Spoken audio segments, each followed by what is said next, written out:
Hi everyone, my name is Mannat and welcome to my YouTube channel.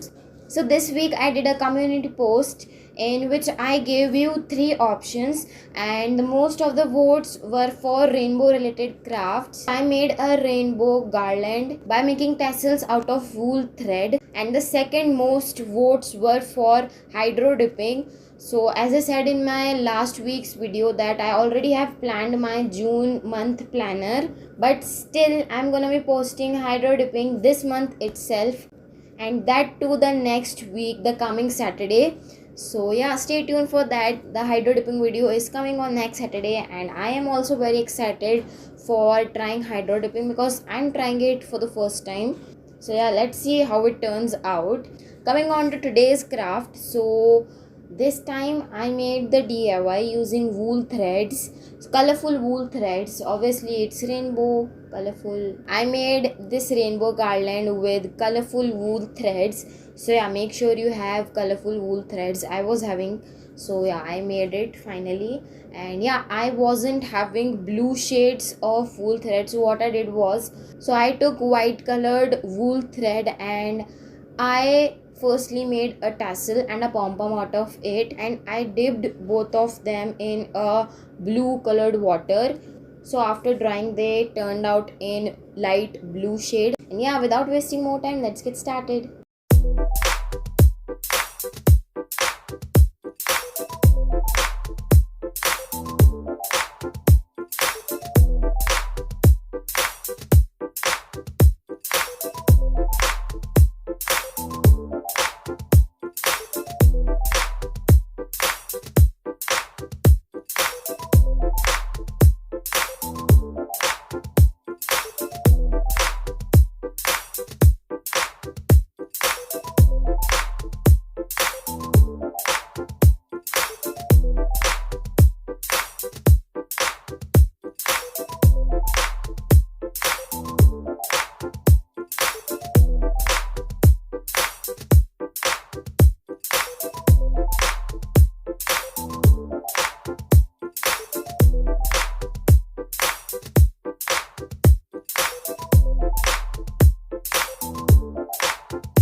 I hope you guys enjoyed watching this video. And yeah, next week hydro dipping video is coming, so don't miss it. Turn on the bells so you will receive the notification. And if you haven't visited my website, then the link is in description. You can go and check it out. Also make sure to subscribe to my channel if you're new. And yeah, thanks for watching.